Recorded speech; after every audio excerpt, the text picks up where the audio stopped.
iuran, tarif, bukan tarif, iuran BPJS-nya nggak boleh naik. Kalaupun naik harus dijelaskan dulu ke publik. Tentu melalui Komisi 9. Ya, kami harus tahu dulu berapa naiknya, baru kemudian disampaikan ke publik. Karena kami sebagai wakil rakyat bertanggung jawab ya terhadap mitra kerja kita. Nah, itu yang pertama. Yang kedua, ketersediaan ruangan. Itu tidak boleh mengurangi yang sudah ada sekarang. Nah, sementara saya pribadi pernah sidak ke rumah sakit. Pihak rumah sakit kebanyakan itu protes semua. Karena enggak semua rumah sakit punya lokasi. Ya, bisa merenovasi sehingga bisa menempatkan 1 kamar 4 tempat tidur. Itu enggak semua rumah sakit, Pak Irfan. Ya, jadi harus clear juga Bapak menjelaskan ke publik, enggak boleh enggak clear ya. Nah, yang ketiga, ketersediaan sumber daya manusia. Dokternya baik di Vaskes 1 maupun di rumah sakit. Nah, kemudian yang keempat, peralatan ya, alkesnya. SDM-nya, alkesnya itu juga harus sudah disiapin. Nah, seperti yang tadi ditanyakan oleh presenter kita, sejauh mana sih persiapannya? Saya kok yakin belum siap. Kenapa belum siap? Karena rumah sakit belum semuanya mampu menyiapkan kamar-kamar yang 1 kamar 4 tempat tidur. Nah, yang kedua, mereka mengeluhkan ketika nanti diterapkan tentu kuota akan berkurang. Ya, kuota akan berkurang. Itu dikhawatirkan oleh rumah sakit. Nah, yang ketiga, untuk bisa, kalaupun bisa dilaksanakan kris, harusnya Vaskes 1-nya disiapin dulu. Ya, SDM-nya disiapin. Jangan dokternya datang jam 11, jam 12 pulang. Iya kan? Ini kan yang terjadi sekarang seperti itu. Nah, ini harus dibenahi dulu, Pak Irfan. Saya sudah sampaikan itu kepada Pak Menkes. Ya, SDM-nya harus jelas dulu di Vaskes 1-nya. Kemudian alkes, ya, supaya orang nggak numpuk di rumah sakit, maka Vaskes 1-nya alatnya harus lengkap. Ada tempat tidur, ya, ada alat-alat kesehatan yang bisa menangani orang untuk bisa rawat inap. Itu kan pernah kita sampaikan di RDP. Nah, kalau itu belum diselesaikan, menurut saya akan timbul kegaduhan. Apalagi kalau nanti tarifnya ternyata naik. Nah, tadi kan kita sudah lihat, sudah dengar ya, bahwa masyarakat pasti nggak akan mau nih, nggak akan mampu. Kenapa? Karena satu keluarga harus ikut semua, wajib. Nah, ini yang harusnya difikirkan oleh pemerintah. Kan konstitusi kita menyatakan ya di pasal 28, pasal 34. Pemerintah itu wajib loh ya menyediakan akses pelayanan kesehatan kepada seluruh masyarakat Indonesia. Nah, kalau kemudian BPJS-nya kekurangan duit, menterinya, nah direktur BPJS-nya harusnya mampu melihat bagaimana tata kelolanya. Ya, tata kelolanya harus betul-betul roadmap-nya, tata kelolanya dirubah. Jangan justru merugikan masyarakat. Cari jalan keluar yang bisa memuaskan masyarakat, yang bisa membuat masyarakat ya mendapatkan haknya.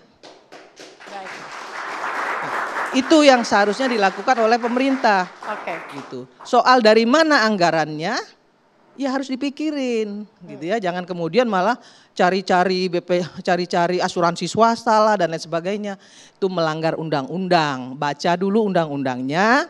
Ya, Pak Menteri baca dulu undang-undangnya, ya, konstitusinya, baca juga undang-undang SDSJN. Kita nanti akan dalami juga terkait dengan asuransi dan statement dari Pak Menteri, tapi yang ingin saya tanyakan kepada Bu Irma saat ini adalah artinya 30 Juni DPR masih meragukan untuk itu dilakukan? Ragu, karena belum dilaporkan secara tegas oleh Kementerian Kesehatan maupun BPJS kepada Komisi 9. Baik. Harusnya mereka lapor dulu ke kita, sudah sejauh mana persiapan yang kita minta itu. Ya, kalau itu sudah selesai, ya kita akan cek dulu ke rumah sakit. Kalau oke, go. Berarti kesiapannya harus diingat, disiapkan dulu. Kami nggak setuju loh kalau iurannya itu belum dipastikan. Oke, iuran harus dikelirkan terlebih dahulu. Iya. Saya akan ke Pak Irfan terlebih dahulu. Oke, tapi sebelum ke Pak Irfan, Pak Irfan terlebih dahulu. Baik, saya ke Pak Irfan. Oke, Pak Irfan Raharjo. Pak Irfan, ini yang menjadi perhatian juga kalau kita melihat memang dari sistem KRIS saat ini, apakah ini juga akan menjadi efisien begitu ya untuk meningkatkan pelayanan? Karena tadi sempat disampaikan oleh Pak Irfan Humaydi bahwa ini juga akan meningkatkan pelayanan ke depannya. Bagaimana pandangan Anda? Ya, tentang KRIS ini, kelas rawat inap standar ini sudah beberapa waktu ini dibahas oleh masyarakat yang akan direncanakan dilaksanakan bulan Juni yang akan datang. Namun kita tahu sampai saat ini peraturan itu belum pernah ada. Sekalipun ide itu sudah dilontarkan sekian lama yang lalu, namun sampai sekarang belum pernah ada. Dan menjawab pertanyaan tentang apakah menjadi lebih efisien itu menjadi pertanyaan besar.